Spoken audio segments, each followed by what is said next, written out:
Execute Order 2. Deploy Dark Fleet. And find out more coming right up on the Arctic Beyond.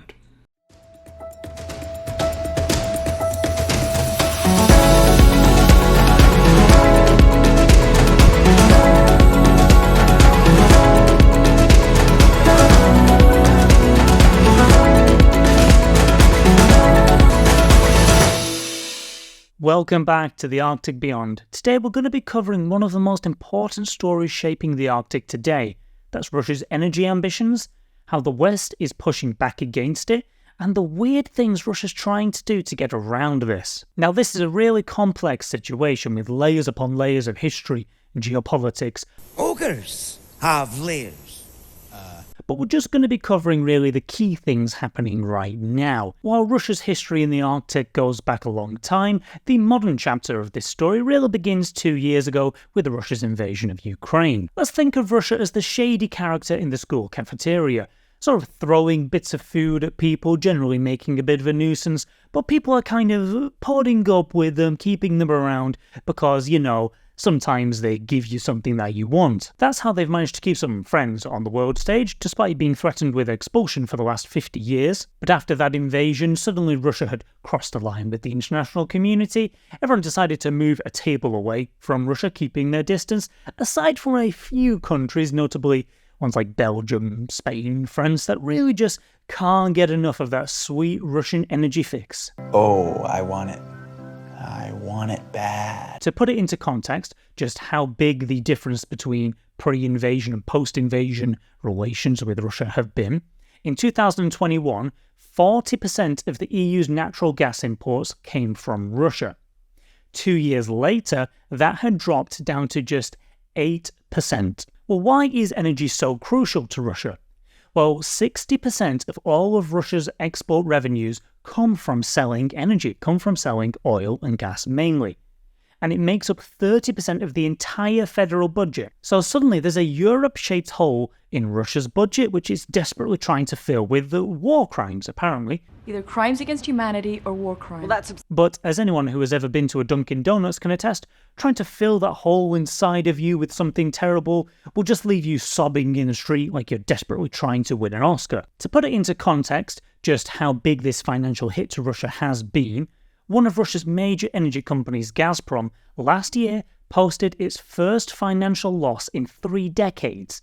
And it hadn't just snuck over into the red by a little bit, it posted a loss of $7 billion. And so far this year, Gazprom has been losing about $300 million every single day. Yeah, with Chandler not getting paid, we could really use $300 million. Losing $300 million a day.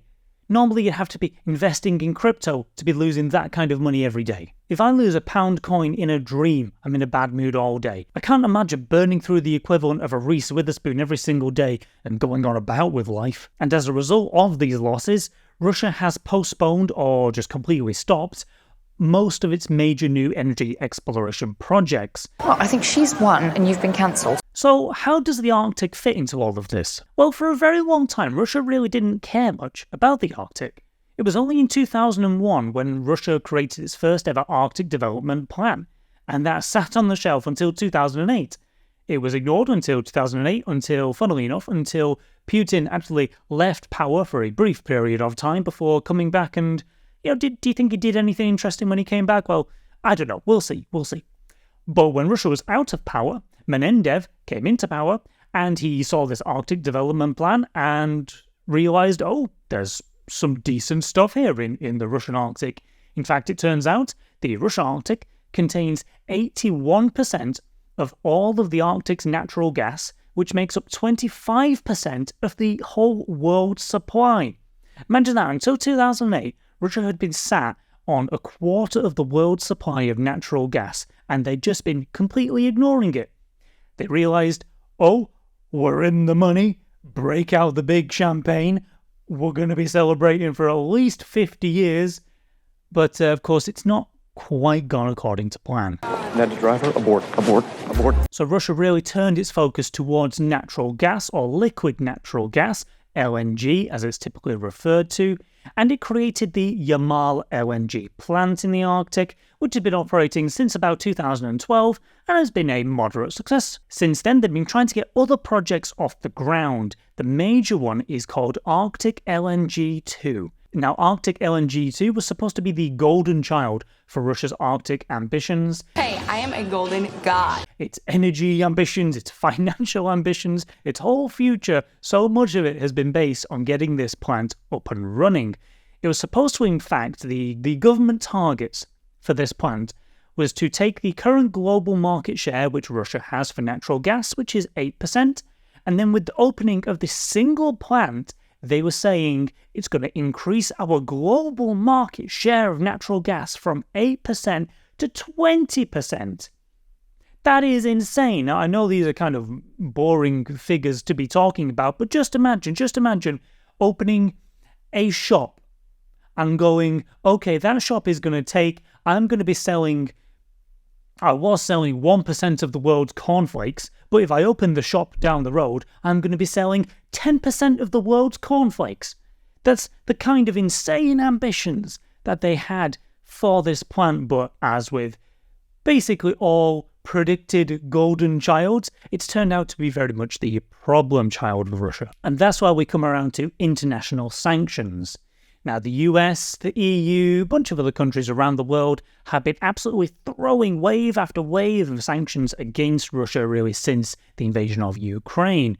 The US has been leading that charge. These sanctions have hit Russia's Arctic energy projects hard. They're stopping any international companies from dealing with the Russian projects. So if there's a particular European company which sells a kind of technology which they really need, suddenly they are banned from doing so. Russia's having to turn towards mainly Asia to replace the technology and the parts and the labour that they've suddenly been banned from getting, and in often cases that's been of much lower quality, so that's causing real problems for the projects just in terms of getting them up and running.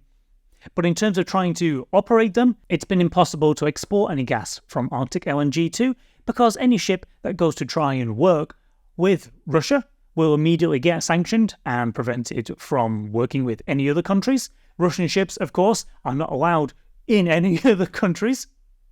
So no one's allowed to take the gas to then export it, to sell it and make any money whatsoever. Hey, I got no money today. And this is where the Dark Fleet comes in. Now, while sounding like a Zack Snyder film with 16 director's cuts, the Dark Fleet is actually a real problem, both for the Arctic and generally for the world. A Dark Fleet is essentially a group of ships that are operating illegally.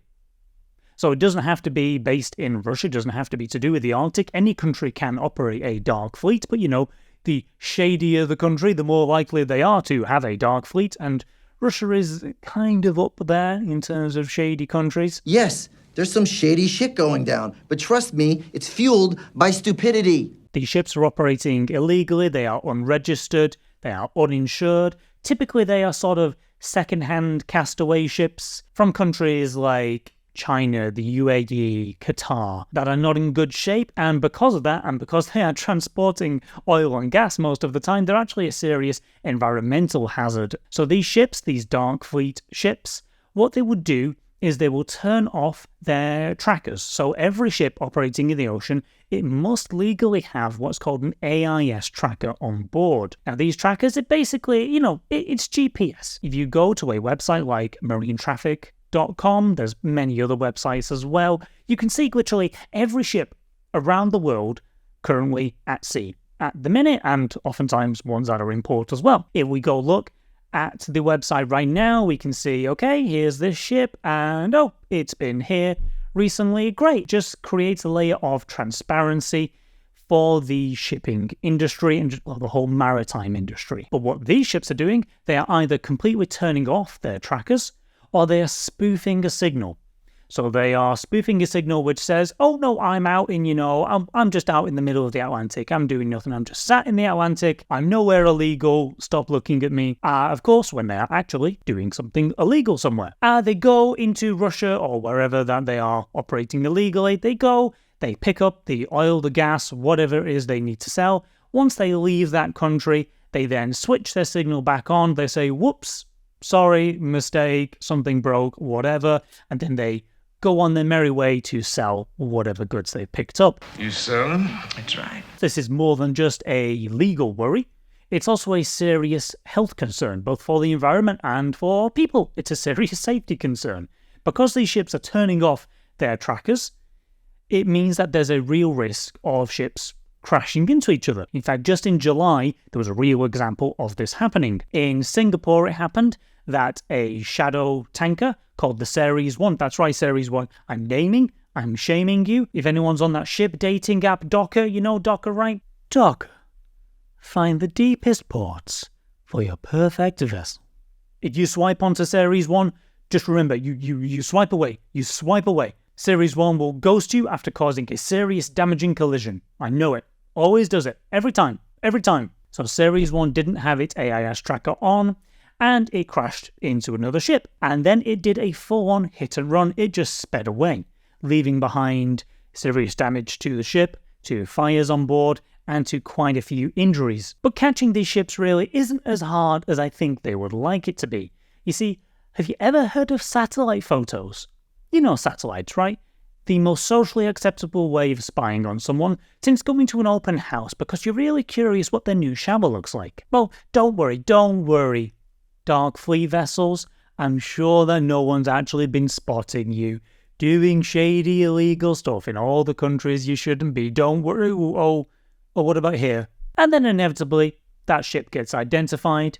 A few weeks later, it gets slapped with sanctions by the US. That ship basically stops being viable to operate in much of the world, and then Russia usually just employs some other vessels to its Dark Fleet, and the process starts over and over again. Yes, exactly, like Groundhog Day. So while Russia's Arctic energy projects should be a gold mine, they're really struggling to even break even, never mind turn a profit. They are using a dangerous and illegal Dark Fleet. The US is sanctioning them.